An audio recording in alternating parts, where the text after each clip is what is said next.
All right, Mr. Taylor, you want to begin? Yes, thank you, Mr. Jordan. I'd like to call the meeting to order. Can I have a roll call, please, Chair? Mr. Taylor, Here. Ms. Padavano, Here. Ms. Stelter, Here. Mr. Velez, Here. Everybody, please join me for a flag salute. Say, I pledge allegiance to the flag of the United States of America, and to the republic for which it for which it stands, stands, one nation, under under God, God, indivisible, with with liberty liberty and and justice for all. Adequate notice of this meeting was provided on February 9th, 2023, in accordance with New Jersey Statutes 10-4-6 as follows. Posted by the Board Secretary in the Board of Education Office, 452 Maywood Avenue. Emailed to Our Town and the Record newspaper, and emailed to the Municipal Building for posting on the Municipal Bulletin Board in the Borough Clerk's Office, 15 Park Avenue. All staff motions have been recommended by the Superintendent of Schools, subject to approval by the New Jersey Department of Education, Chapter 116, PL 1986, Provisional Employment, Pending Criminal History Background Check. I'd like to thank everybody for joining for our special presentation referring to our bond referendum. Mr. Jordan, take it away. Thanks, Mr. Taylor. Welcome, everyone, and thanks for joining us tonight to learn more about the school bond referendum, which is coming up next week. We will ask the community to vote on important improvements just 1 week from tonight, and we have gone to great lengths during this process to inform Maywood residents about the referendum and what it means to our schools and to our community. You have likely heard about the upcoming election multiple times through social media, our website, newsletters, postcards, signs, and those signs that you will also see in and around town. But tonight is it's a little different. Like the in-person event we held at Maywood Avenue School last month, this forum tonight lets you ask questions of the experts. You'll hear from administrators and teachers, and they'll explain why these projects would directly impact how Maywood students learn. The architects who work with the district will review details of these projects, and the district's financial advisors will talk about the opportunity for state aid that's only available through a referendum. All of the panelists will answer questions submitted by the public. Here are just a few things to know before we begin. Please type your questions in the Zoom chat feature. Questions will be directed to the appropriate panelist. We will get to as many questions as we can before ending around 8:30 p.m. This forum is being recorded and can be watched later on the district's bond referendum website, maywoodschools.org/vote. Remember to also check that website for plenty of information about the vote on March 14th. That's where you'll find videos, project and financial details, and frequently asked questions. So let's get started by talking about the actual projects with our architect, Mr. Steve Sikora from Land Associates. Steve? Thanks a lot, Mike. First of all, welcome everyone. I'd like to discuss there really are 5 components of construction for this referendum: roofing upgrades, fire alarm upgrades, HVAC upgrades, modular classroom construction, and a STEM lab. So let's first talk about the roofs. The roofs are at or reaching the end of their useful life. We can extend the life of the roofs by putting a coating on those flat roof areas, which would enhance the overall longevity of the roof and provide a 20-year extended warranty. At the Memorial School, there's shingle roofs. The shingle roofs are aging out. There's issues with cracking shingles, with nails coming through the shingles, missing shingles, shingles that have had to be repaired over the years. And the roof is at a point where it needs to be replaced. So the shingled roofs at the Memorial School will be fully replaced. There's also a flat roof area over the cafetorium or the smaller gym. That roof needs to be fully replaced. The flat roof area over the larger gym would have a coating put on it, which would extend the warranty period for that roof. At the Maywood Avenue School, we're looking to provide a coating over the flat roof areas, as I had discussed, and that will extend the roof warranty for 20 years. The next system I want to talk about is fire alarm systems. We're looking at upgrading the fire alarm systems at both schools. The existing systems have initiating devices, smoke detectors, heat detectors that are at or reaching the end of their useful life. In addition, the existing fire alarm panels at both schools are old, and their replacement parts are no longer available to keep those systems up and running. The maintenance staff and the vendor that services the equipment have to find parts from other places, and they're not readily available anymore due to the age of these panels. Third component is HVAC system upgrades. We're looking to provide air conditioning throughout both schools. This will include the classrooms and the gymnasiums, both small and large. The HVAC upgrades will provide more efficient, improved air quality to the spaces. The next thing I'd like to talk about is modular building construction. The district has identified a need for additional instructional space, and they'll talk about that further, or it has been talked about in the past at past forums. We're looking to add 6 classrooms to the Memorial School. 2 of the classrooms will be located in the existing grass courtyard area, and 4 classrooms will be located on the south side of the building outside the front entrance of the large gymnasium. Now, we're looking at modular construction, and you can see a picture on your screen. Modular construction can look just like any other construction, commercial construction, with brick on the outside, commercial windows, a long-standing roof.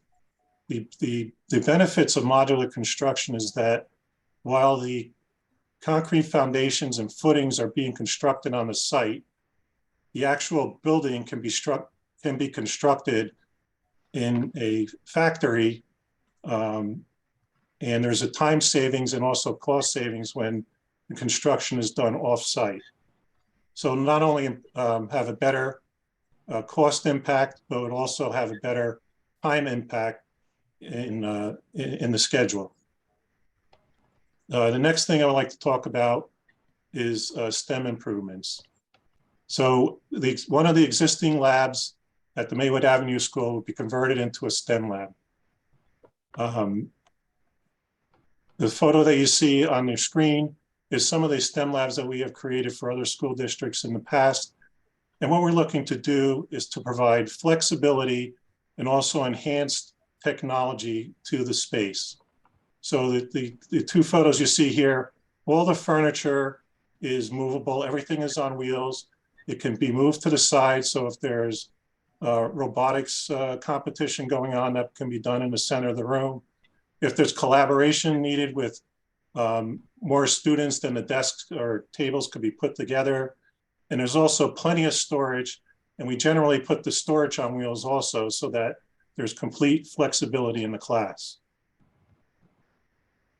So that's the 5 components of construction. I'd like to just talk briefly about the state aid, and another panelist will be speaking more on that, but all the infrastructure projects that I just discussed are qualifying for maximum state aid. And there will be debt service aid coming from the state once these projects are approved. Additionally, the modular buildings qualified for state aid, well, that are at a lesser percentage point, but every project that is part of this referendum will and is eligible for state aid. Steve, thanks for the overview of the improvements. And just as a reminder, I'd like to remind everyone how to ask questions during tonight's forum.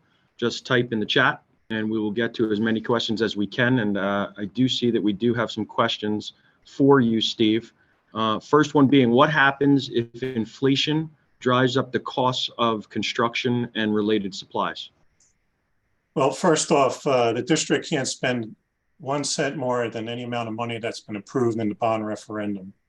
The state requires us to provide a contingency cost in the estimated total, and that contingency allows a cushion for any potential spikes in material or labor costs. If by chance the actual costs exceed this estimated cost that the voters approve, we'll have to adjust the plans to fit within the budget. Steve, one other question, and I know it's preliminary, but can you give an overview of the tentative timeline for this project? Sure. So once the voters approve the project, the first step for us would be to start the design process. We have to develop detailed design documents. We have to obtain code approval from a local code official. We have to then go out to bid, award the project to the low bid contractor, and then we expect this time frame to take us probably to the end of 2023 or beginning of 2024. So we wouldn't actually see construction start until the spring, possibly April of 2024. And then some of the projects will be staged.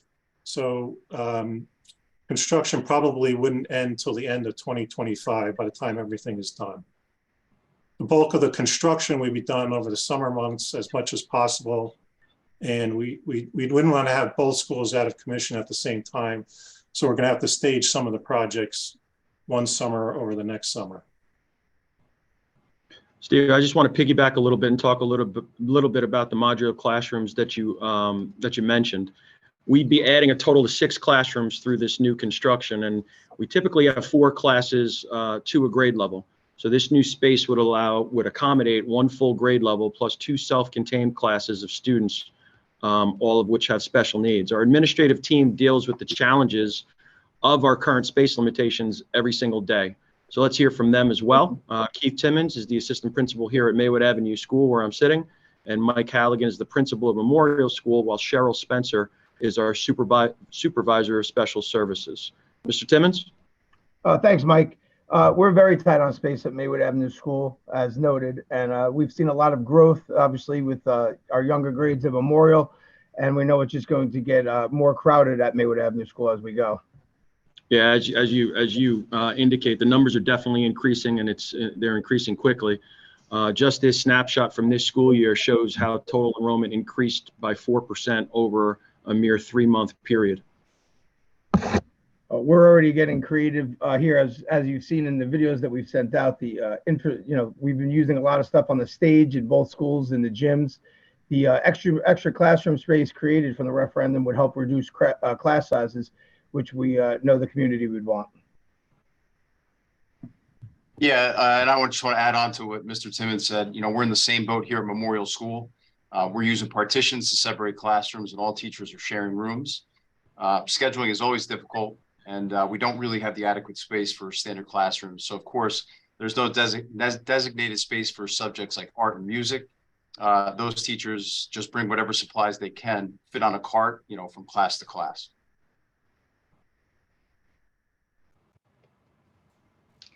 We are repurposing the space for our students with special needs as well.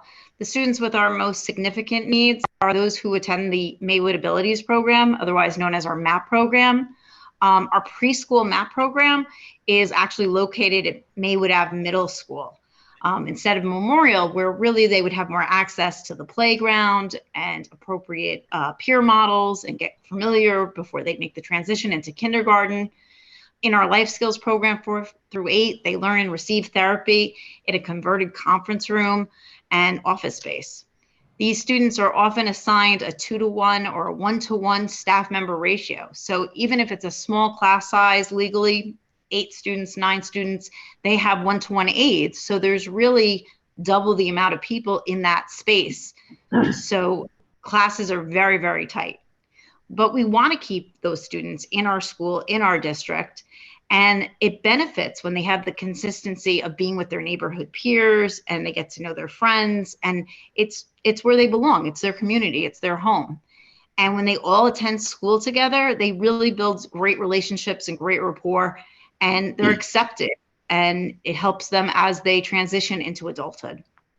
Yeah, and Cheryl, I just want to put an exclamation point on that.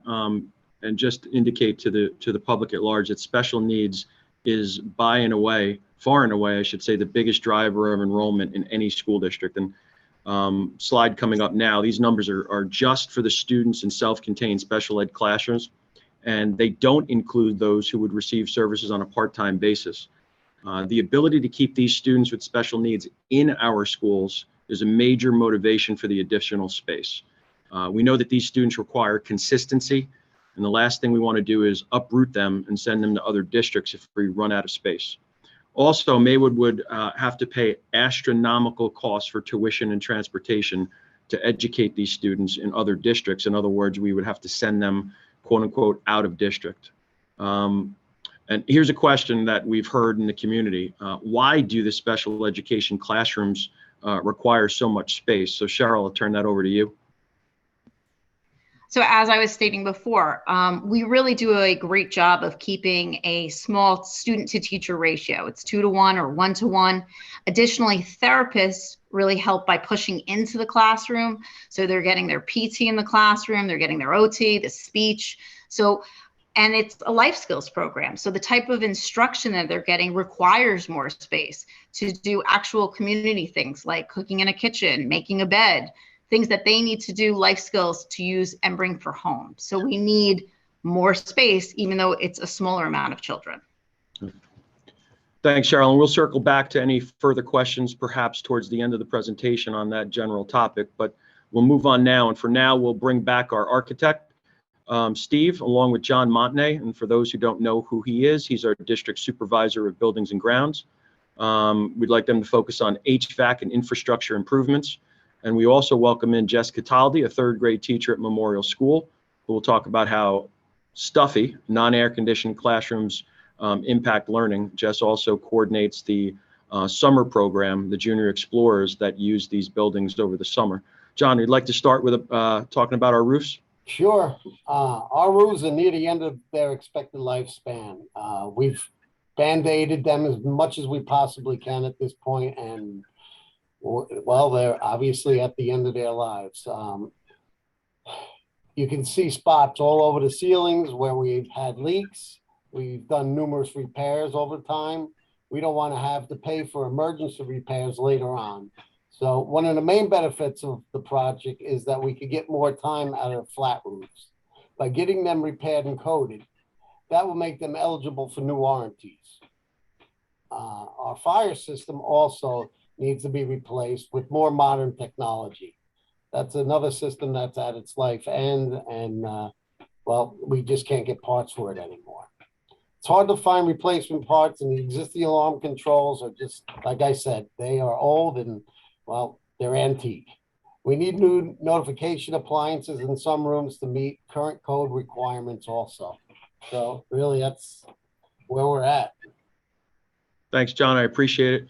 I just want to take a moment to remind everybody again to get, if they need more information about all these projects and to see videos, please log on to our website before the 14th. That's maywoodschools.org/vote. I want to get back to Steve, our architect. Let's talk about the project that would upgrade the actual HVAC equipment at both of our schools, Steve.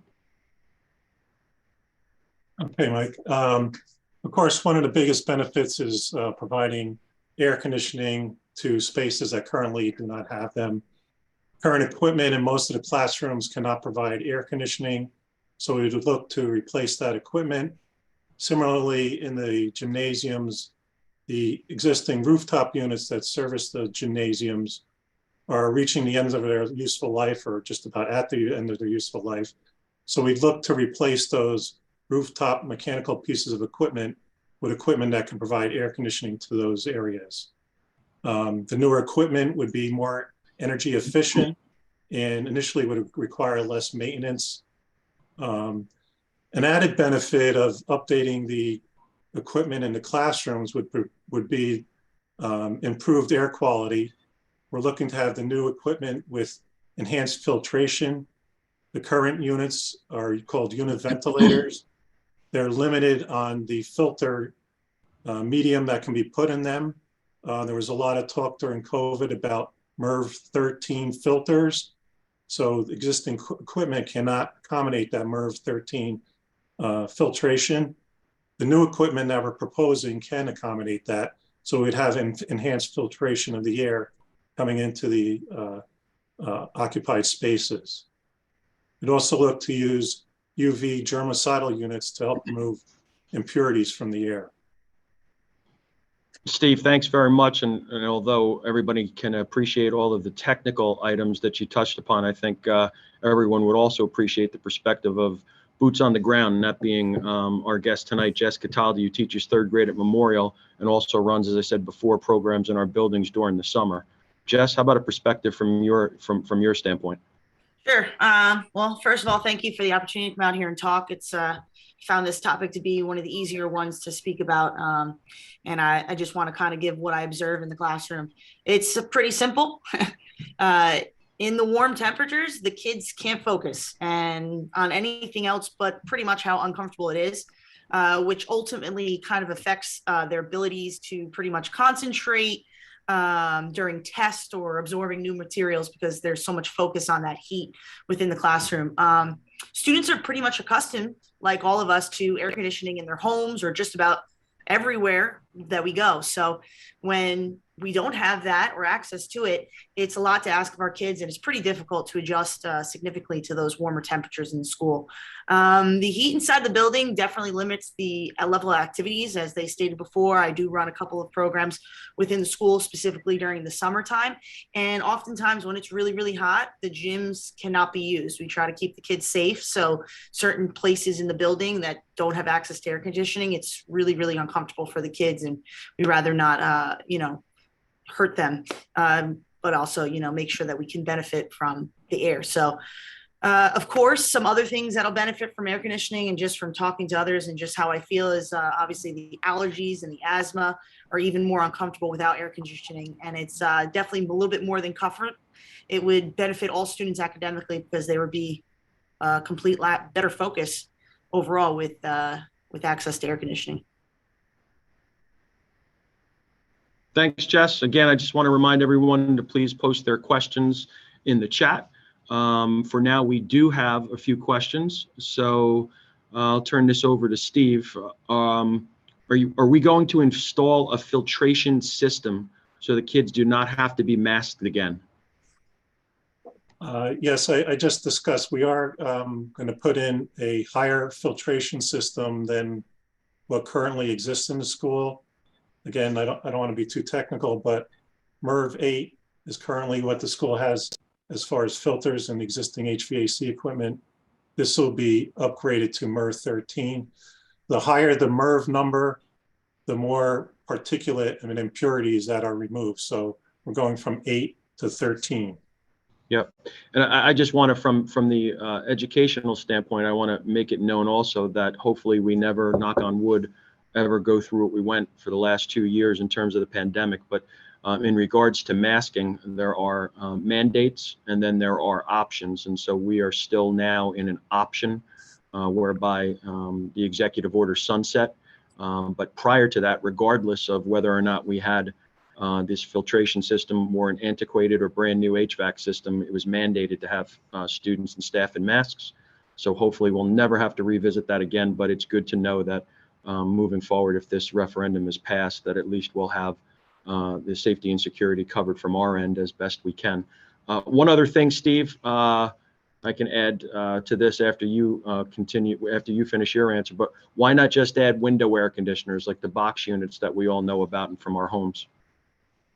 Yeah, first of all, if you have these window air conditioning units on the first floor, could be a security issue. It's just an area where you could possibly enter the building with removing that window air conditioning unit. But really, the issue is that window air conditioning units just recirculate the air in the space. They don't introduce any outside air, any fresh air to the building. The new units will bring in fresh air from the outside. They'll temper it, either cooling that in the summertime or warming it in the wintertime, and provide fresh air to the classrooms. And Steve, just to make sure we're on the same, is 13 the highest MERV? No, I think it goes up to 20. Okay. But the higher MERV, from a school perspective, that's what the CDC had recommended during COVID, MERV 13. Gotcha.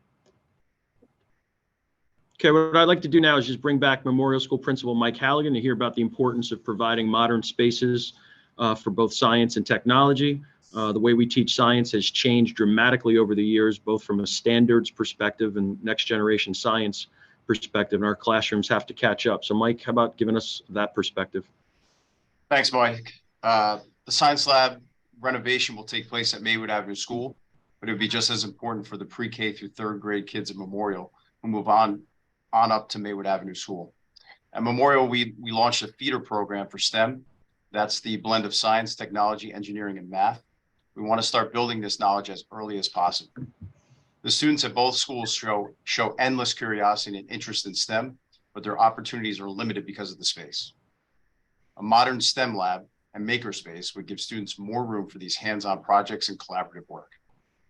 We would also need more storage for supplies, a new electrical system to support current technology. As a K-8 district, we are preparing students for the next phase of their education and expanding instruction in STEM with the help students can stay competitive with their peers as they move on to high school and beyond. Mike, thanks for that. And I'll now shift into a different gear, and that is a very important gear, and that is the numbers. Referendum is centered around another opportunity, though, that's important. That is the chance to receive state aid. Our district needs all of these projects that we've detailed tonight. We've been very clear that none of these are wants. Instead, they are all needs. And the March 14th vote will determine if we receive $6.2 million in state aid towards the overall $22 million in project costs. We'll dive deeper into the financial strategy with our school business administrator, Ms. Jen Foll, as well as our bond counsel, Mr. Tony Solimini, and financial advisor, Robbie Akampora. Tony. Yes, Mike. Great. Thank you for that introduction. I think it's really important. You know, if you think about it from each of us that own our own homes, you know, we have to figure out the best way to finance projects. And it's virtually impossible, even in our own homes, to quote unquote save as much money to address any kind of home improvements we need to do. It's similar with a governmental entity like a school district. And the referendum provides an opportunity for the school district to borrow money and to repay it over the useful life of those assets. And the biggest benefit for a school district is the ability to get that state aid. This is one of the only avenues, if not the only avenue, to actually get aid when you issue debt on a school facilities project. So your financial advisor, Robbie Akampora, will go into the numbers in a few minutes, but the school district is going to be eligible to get up to 28% of the project cost covered by state aid.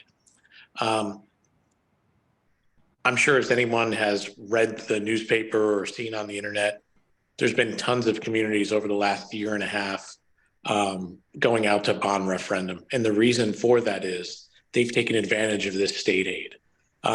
So as your superintendent, Mr. Jordan, described, these are projects that you need. So if you don't get a referendum passed, the school district will have to figure out how to pay for 100% of the cost. Whereas if you can finance these projects through a referendum, the state's going to pay upwards of 28% of the cost. So that's why the school district, the administration, and the board has kind of gone through this planning analysis and picked the referendum route because of this state aid, the ability to get state aid. Robbie, your financial advisor, will be able to talk to you about the actual tax impact and the financial impact to the school district. So Robbie, you want to take over? Yeah, thanks, Tony. So the state aid that we all keep talking about, and again, we can't stress it enough, is something that the district should take advantage of. This wasn't always available to districts like yours, and I think it is very important. So with that in mind, the tax impact for an average assessed value home assessed at about $449,000 is about $28 per month. So I'm going to mention about the assessed value for a minute. Usually the assessed value is lower than your market value, and people see that number and they say, well, my home is worth more than that. Well, you pay taxes based on the assessed value. Most of the time, as I said, your home is worth, where if you put it on the market today, you would get more than the $449 on average in Maywood. But that's what we base our tax impact on, is the average assessed value. So the projection is about $28 per month for a homeowner at this assessed average. We've been conservative with our interest rate assumptions. Everyone hears that the Fed is talking about raising interest rates again. We sell municipal bonds. Those are bonds that are tax-free, so those rates are usually lower than taxable bonds. We assumed a 4.5% tax rate for 20-year bonds. We always try to be conservative with this projection, and they are very conservative. If the bonds were sold today, they would be much lower than that. So we do try to be conservative and present a worst case scenario for the tax impact. And I'll be happy to answer any questions as they come up. I think Jen is going to add some information here.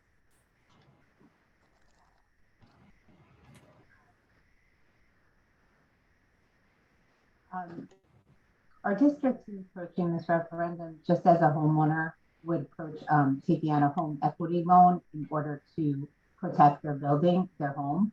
We're investing in our buildings, trying to improve them and preserve their integrity. We have a history of success with similar investments. The community approved a referendum 20 years ago that brought full-day kindergarten and a new gym to Memorial School, and also renovated Maywood Avenue School Social Media Center. The district has improved schools through responsible financial planning. The regular operating budget funded the renovation of a science lab classroom at Maywood Avenue School, as well as security enhancements at both buildings. The projects proposed in the referendum could not be covered through the normal operating budget, so it makes sense to finance them with the help of state aid. Thanks, folks. And not surprising, we have a few questions on this topic. Jen, to you, approval of this referendum will increase taxes for Maywood residents, obviously, in addition to the annual school budget and the municipal budget. If the school district is carrying a surplus, will we apply what we can to our budget to keep additional costs down? Well, we don't budget to have a surplus. In the event that we do have a surplus, we have in the past used portions of that surplus to reduce the debt service payments on the existing issuance from the referendum 20 years ago. So certainly we would. So I'll take the next one. It says, what will the district do to keep the budget increase at a minimum? Well, for the last 10 years, for as long as I've been here, we've been at 2 or below, which is the cap that you're not allowed to go above without asking for voter input. The point of the matter there, though, is that in regards to keeping at a minimum, we actually are under adequacy. Jen, if I'm correct, I think we were informed by the state that we're actually, for a district of our size and our needs, we're actually spending under adequacy, something of the tune of about $1.2 million. Am I correct in that? Yes. So we have been extremely financially conservative. Some would say to our detriment in regards to never knowing what the increase of state aid may or may not be each year. However, we have, again, over the last decade or so, been at the 2% or below each of those years. Another question that came up is it's $28 a month, but for how long? So Robbie, you want to take that? Mm-hmm. Yes, we're assuming a 20-year bond issuance. I think someone mentioned earlier that these improvements can only be financed for the useful life of the improvement. So we have to take an average of what projects are getting installed, and that's what we're assuming is a 20-year repayment. Yep. Another question, and this comes up quite often in regards to members of the public seeing things online and so forth because of the recent COVID pandemic. But question comes up of, could COVID funds be used for the HVAC upgrades? Jen, you want to take that? Sure. Well, the district received a total of approximately $1.5 million in federal funding for COVID relief. Only a fraction of that was earmarked for HVAC-related improvements. Much of the funding had very strict stipulations, had to be used for learning loss, had to be used for summer programs. So that left about a fraction of it was left. I can't even recall how much, but not nearly enough to put a dent into what the HVAC improvements cost. As you'll see by looking at all the data for the referendum, the HVAC improvements make up the majority of the project. But with the state aid that's available through the referendum, we would receive $4.2 million to offset the total of $12.5 million in climate control upgrades. So the $800,000 or $900,000 that could have possibly been used, which wouldn't have even put a dent in it, and we wouldn't be able to apply to this project. Yep. A really good question, Jen. I'll take part of it, and if you wanted to add on it, can the district raise any revenue from these projects? The answer to that is absolutely, and yes, yes, yes, yes, yes. We get constant requests to rent our buildings, particularly in the summer. But tenants express that they would prefer to rent an air conditioning building once they find out that we're not air conditioning. So we would like to use our buildings as revenue generators, particularly in the summer months, because of the fact that we have that amount of space. The other thing that we look at too is that not so much from a revenue perspective, but also from a cost saving perspective, is the fact that with these increased numbers of classrooms, we can look at it in two ways. One, we will be saving a tremendous amount of money by keeping students with an autistic disability or multiply disabled disability. We'll be able to keep them for a longer period of time in district. That saves on average anywhere between $85,000 and $150,000 depending on transportation per year in regards to sending students out, because we simply don't have the space for them internally. The other part of that is a true revenue generator, and depending on the space that we do have available, we could become a receiver and a revenue generator in regards to, just like we would not want to spend money on sending students out of district if we don't have the space. Likewise, we would be able to receive a few out of district students to come to our program, and we would charge them the tuition that they would otherwise be paying to private placement. So the answer to the question of can we raise any revenue off of this is absolutely, and almost more importantly, we would be saving a tremendous amount of money just based on the nature of the projects and all the tentacles that come from what we're doing. Robbie, a good question here. Is it a bad time to sell bonds because of the interest rates? It really isn't. Rates, everything, like mortgage rates, when COVID happened, they dropped to unbelievably, unprecedented lows. The rates we're projecting now, as I mentioned, I'm conservative here in this 4.5%. If we sold the bonds today, the rates would be in under 4%. So again, I have a cushion there. The other thing is that I think these rates are more average. They're not extremely high. Everybody hears that the Fed is raising rates, but they're not extraordinary. And we also always put a call provision in. If rates drop, we'll be able to refinance the bonds. We do that all the time when rates drop, and we can achieve a certain percentage of savings. So I think it is still a good time to sell. One other thing, and I think I'll ask Mike Halligan as well as Cheryl to add to some of my comments. Good question. Without building new housing, meaning there's not an increase in the number of housing units in Maywood, why do children need additional space for school? So I'll just take it from the historical perspective, and the historical perspective is such that when I went to school back in the 80s, the concept of special education was far different than what it is now. And what it is now, there are state regulations, statutes, and laws in regards to the number of students who are classified that can be legally in a particular classroom at one time. So it doesn't take the fact that there's no new housing or little new housing to say that we need extra space. So I want to be very clear on this. By adding the 6 classrooms, what we're not doing is increasing personnel. What we're doing is reallocating the space. So right now, as we sit, we don't have room for the existing amount of children, on top of the fact that we're getting an increase in those with the disabilities we've spoken of, as well as just a general influx of students. As it noted before, in the span of October through January, 32 families just out of the blue moved into town. And so therefore, from the perspective of, well, I don't see many buildings going up. I don't see many houses going up. It's not so much the physical space, it's of the housing going up. It's more in line with right now, we're out of capacity. We're under capacity in regards to what we're doing. And what we're doing is, and we use this terminology a lot, we're using Band-Aids. So we're using the gym stages, we're using the hallways, we're using a converted superintendent and business office for these programs. Cheryl, Mike, you want to add to that in terms of just giving a taste in terms of why do we need this additional space, even though there's not much new housing going up in Maywood? So like you said, Mike, there has been a dramatic increase in the enrollment, and with the increase in enrollment comes students that qualify for special education and related services.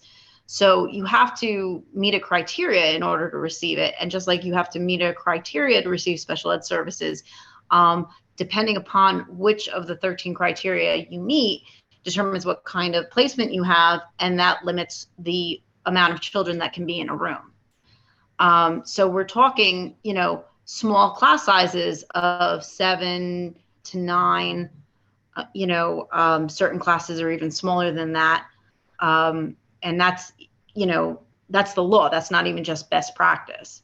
And then additionally with that, as we were saying earlier, you need the staffing to really provide them with those needs. So with those services come related services like speech, OT, PT, all of that has to be in the classroom. So it really is just an expansion of the program. And as the program grows, we need more space because we have more students. Our preschool program is a perfect example of not necessarily hiring new staff, but what was a small, cute little preschool is now double in size. And legally it can be double in size, but double in size, then we need a much bigger room. It's preschool. Yep. They run and play and have fun. Yep. And the other part, Cheryl and Mike, from the perspective of the MAP program, and again, the multiple abilities program or the autistic program, when we say we may have, let's say, a student population, and I'm just playing hypothetical here, of 8 students, some may say, who are not in education or not familiar with this type of a setting, some may say, well, why do you need a classroom the size of a normal classroom if it's only 8 kids?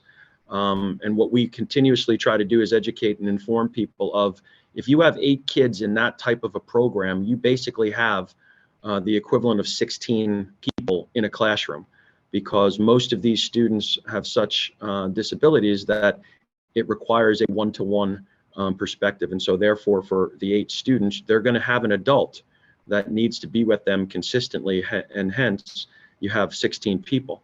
The other part to that is that this is not your typical program of studies, if you will. Yes, there are academics, math, language arts, and so forth, but the other part that people don't realize is that this is a life skills program from K through they age out to 21.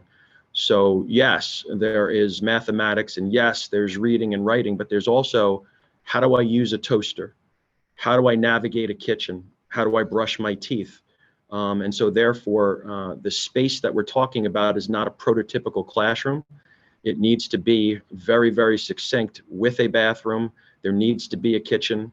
And as the students grow older, obviously there needs to be much more attention in terms of health and safety. So again, just from an informational standpoint, when we're saying classroom space, we're not saying it because we're being greedy or saying, oh, no, what we're saying is, in order for us to continue to house our regular ed students, we need more space because it's overwhelming us with the existing structure that we have at both buildings. Cheryl, Mike, anything to add to that? Just to add to the, Cheryl spoke from the special ed perspective, and Mike, you hit on a lot of good points from both the gen ed and the special ed perspective. But another good example is our 3rd grade. Our 3rd grade is currently at 26 kids in a class. And that's something that number is a little bit high for a primary age school. And that's something we'd like to obviously bring down. And added classroom space would allow us to get a 5th section. We can roll a teacher and we'd have a 5th section with lower classroom sizes. So just in general, I think that's something that's very, very important. especially for a primary age group, but across the span from, obviously Memorial School to Maywood Avenue School. So one question that comes up, and I want to be careful with the wording here, but will the new revenue anticipated be significant enough to reflect savings to taxpayers in the future budgets? I want to be careful of the concept of revenue. The tuition revenue, if we get tuition, would certainly result in savings for the taxpayers. But what would be more of an immediate view of what savings would be is the costs associated that we would not have to expend in regards to sending students out of district. I can't emphasize it enough. And when we talk about needs versus wants, it's not that, yes, we do want to keep these students in district because of most of the problems within that disability framework has a lot to do with the need for very few pieces of change in these students' lives. So when we started this program years ago, we started it as a K-3 program. What we started to notice was we weren't getting many tuition-bearing students because if I'm a family that lives, I'm just making this up, in Ramsey or in Hallworth, wherever, and that district deems that the student needs to go out of district because they cannot properly educate them. One of the reasons why Maywood wasn't being chosen was because the parent would look at it and say, wait a minute, okay, great. From K-3, my child will be educated in the Maywood MAP program. However, I'm going to have to uproot that child with this disability. A large part that the component is the sense of change is overwhelming. And then I'm going to have to uproot that child and send him or her to another out-of-district placement. And so we were seeing that one of the reasons why the K-3 program was not getting as many tuition-bearing students as we thought was the fact that parents instead would start to look at programs that would be able to house those students at least K-8, hopefully K-12. And so what our hope here is that if a family moves into Maywood and their child is of kindergarten age, that child definitely from K-8 would remain in district, and we would save hundreds of thousands of dollars a year during the K-8 process. And now with our partnership with Becton, who is doing the exact same thing in regards to trying to make a 9 through 12 program, that hopefully with a magic wand, what our goal would be is to have children from K through 12 and then obviously through 21 with work programs remain in district as opposed to paying those enormous out-of-district costs as well, tuitions as well as transportation costs. So yes, on the revenue side, but more importantly from the cost savings side. Shifting a gear, has anybody reached out to PSE&G for the installation of HVAC? Substantial incentives are available to offset the cost as well as provide long-term 0% financing. Jen, Steve, do you want to touch upon that if you can? What I had reached out to talk about the opportunity of using solar to offset part of this project, and Mike, you were copied on this. Jersey JCI, who handles our ESIP, is looking into seeing if utilizing solar would actually decrease our monthly expenses or our utilities, or if we're not in the right direction for solar energy, it could actually be something that increased our costs. So they're looking at our bills right now, and Steve would talk about the process of selecting vendors to do the work. And I know when you're getting a hot water heater at your house, oftentimes you might use PSE&G because they provide the financing and the incentives. But we are under different regulations as far as it goes to contracting goes. So Steve, can you shed some light on how PSE&G has been comparatively to other vendors that bid on similar projects? Well, I'd like to just talk about the fact that you did do an ESIP, an Energy Savings Improvement Program, a few years ago. So you did take advantage of the program that was available. It was only a few years ago. You had boilers upgraded. temperature controls upgraded, lighting upgrades. I wasn't fully involved, but I know there was a number of other energy saving improvements done through a similar program. So I'm not sure how much, if anything, is left, to get out of that program. And that was what, less than 5 years ago? If I can, if I can add on to that, whoever asked the question, there are some programs through the utilities that they will help to provide for financing for projects. But some of their current financing options, from what I'm familiar with, you have to pay them back through on-bill billing, and you have to pay it back through a 5-year period of time. So that cost would be in the district's general fund. And the district's general fund is capped at 2% of the local tax levy cap. So I think that would be very difficult to utilize that type of financing from the utility, whereby here, once the referendum's approved, the payment is outside of the general fund. So it gives the district some flexibility to still keep their other programs within their general fund. So yes, the utilities do have some good programs, but a lot of times with getting the debt service aid and being able to spread the cost out over 20 years, as opposed to having to pay back that substantial impact over 5 years, it's just usually not that possible. So that's why most school districts don't really utilize some of those programs. So I'll take this next question. We actually had this, we had a really good conversation with the senior group that we visited last week. And the question is, if the referendum does not pass, will this work still proceed without the grants? And I assume when the person says the grants, will it proceed without the state aid, or will the work go to an additional referendum? So let me just, I want to couch this in terms of its historical context. The board and its long-range facility planning, this was something in the works 4 or 5 years ago. Well, 4 years ago. What we decided as a board was to continue to use the Band-Aid model for most of what we've been talking about because COVID hit. We were definitely going to ask the taxpayers for this bond referendum, but unfortunately, pretty much we all shut down. And we did not feel as though it would be fair to the taxpayers, many of whom might have lost their jobs.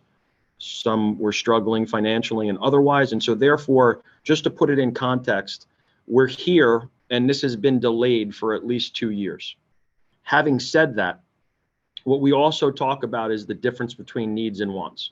And so therefore, if in this bond referendum, we were talking about what we'd like is $2 million to put lights on the Maywood Ave back and have brand new artificial turf.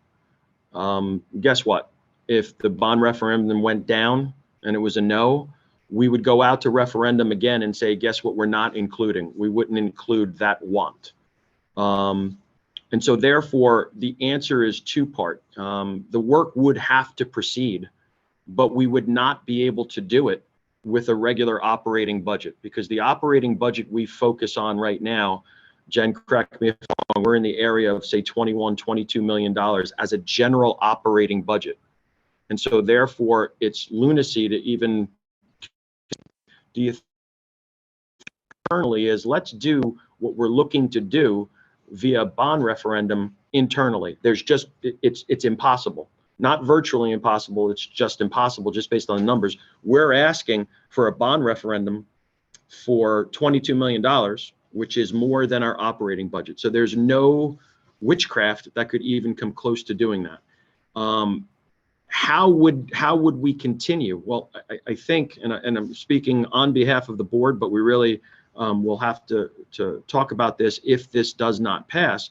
But really what would have to happen is there's legalities in terms of when you can go back out, but we would have to go back out for another referendum. What is really going to be extremely different, or difficult, I should say, is what do we cut out of the referendum itself?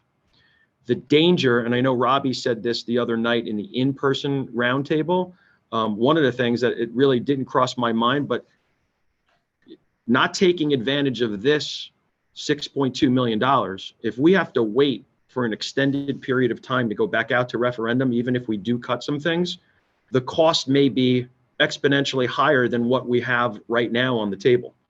And so we were very, very, I guess it was fortuitous that we did not go out to referendum prior to COVID, because you could imagine that the quotes that would have been, or the predictions of the costs pre-COVID would be much different than what they are right now. And so therefore, what we did was we waited until the very last second to pull the plug. And that is right around June. We asked our financial advisors and the architects to say, okay, listen, we waited as long as we can to see inflation rates, to see supply chain issues, so on and so forth. And we asked, we think we need to make sure that the taxpayers now know what we're looking at. And so we pulled the plug in June and said, here's our best guess in regards to, we know it's not pre-COVID costs.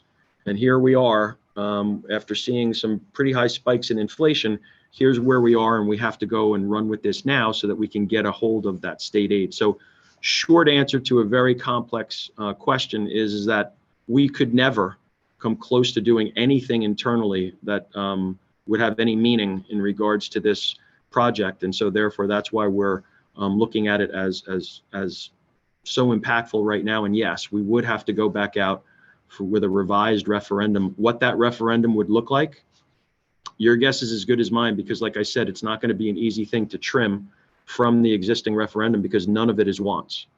And without the referendum passing, the problem then becomes we're going to be passing along to the taxpayers more of an expense in regards to the fact that our operating budget's not going to be able to hold what we need to fund the repairs, to fund sending the kids out of district, to fund all of the things that the quote unquote Band-Aid projects would entail. So another one, I'm sure you can understand that people are reluctant to spend more money when inflation is high, particularly for those on fixed income. Jen, I'll just talk about, and maybe even Tony and Robbie, do you want to first start off talking about, how the cost is spread over a longer period of time, and then I'll go into some of the fixed income items?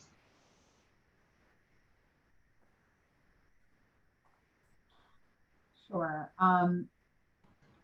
Yeah, we realize that it's a lot to ask, but we also realize that these improvements have to be made to the buildings in order for the buildings to house the students. And as we've said several times, that we're not able to build these costs into our operating budget. We think it's a great opportunity to capitalize on the state aid and also pay this off over 20 years.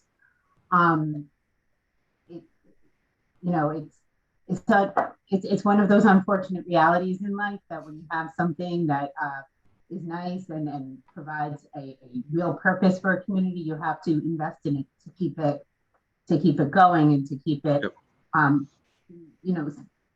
You want to have your schools be something that's attractive to people, and that will help you maintain the value of your home.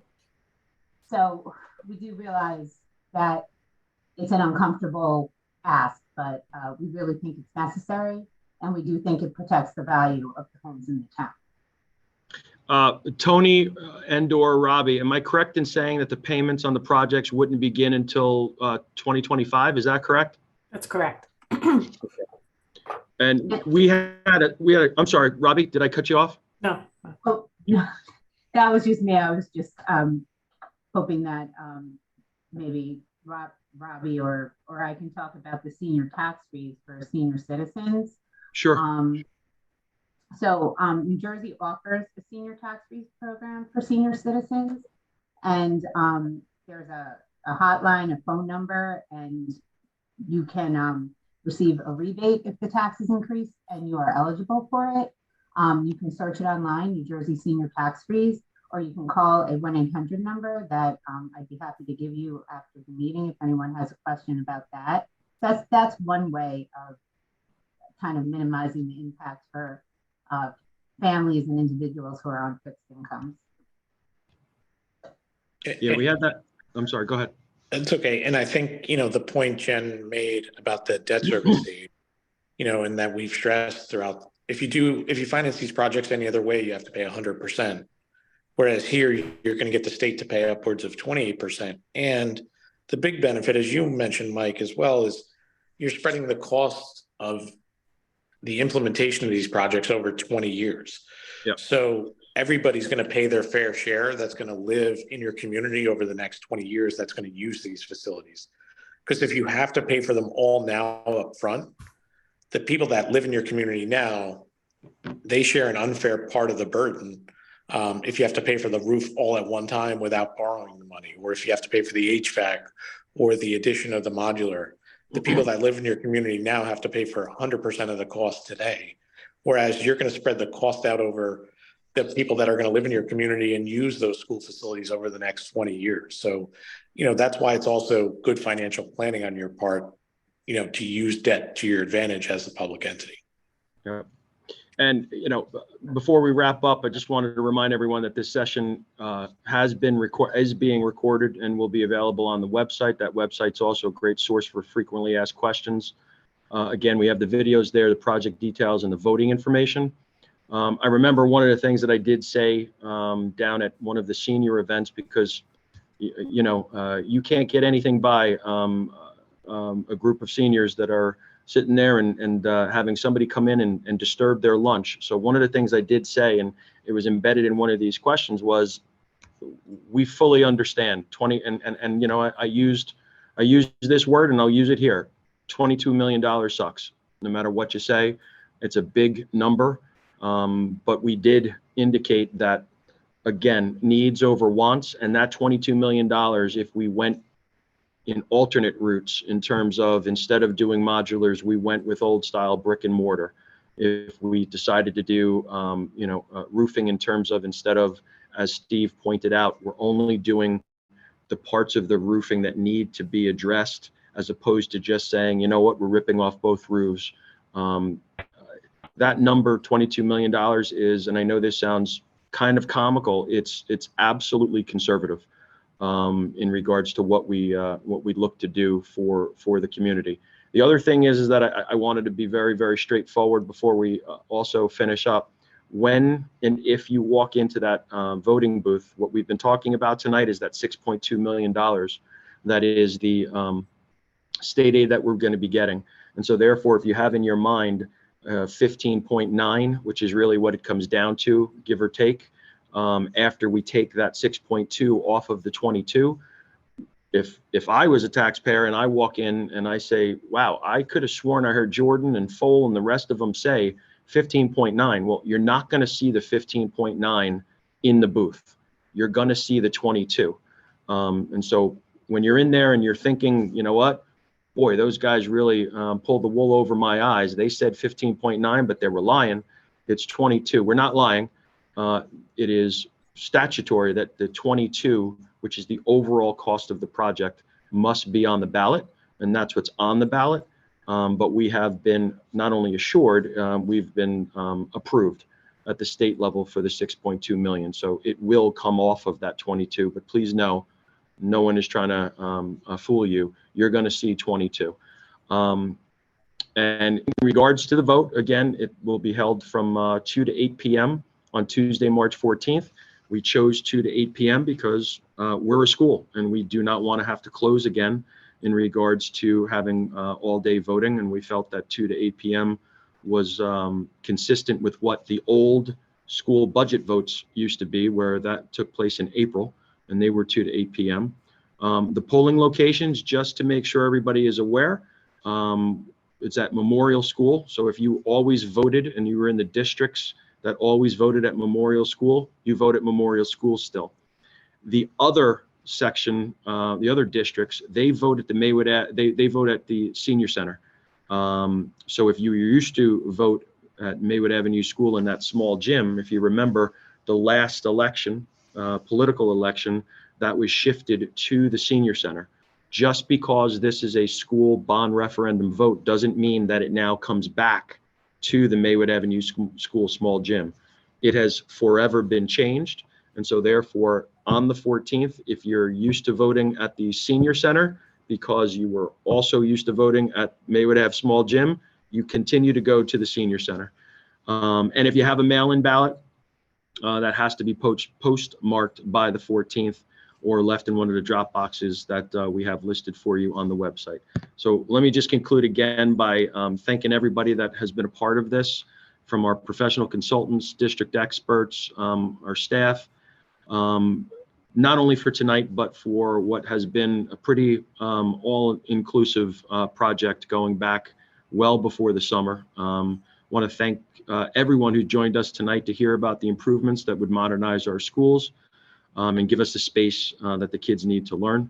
I want to wish you all a great night, and I also want to remind you that the vote is March 14th, and although it is illegal for me to say vote yes, I won't say that, but I will say that you really do deserve and should vote, regardless of what that vote is. I think you know, based on everything that we've been saying, what our opinion is, but it's unethical and illegal for me to ask you to vote yes, so I won't do that. But I will ask you on behalf of the Board of Education to vote.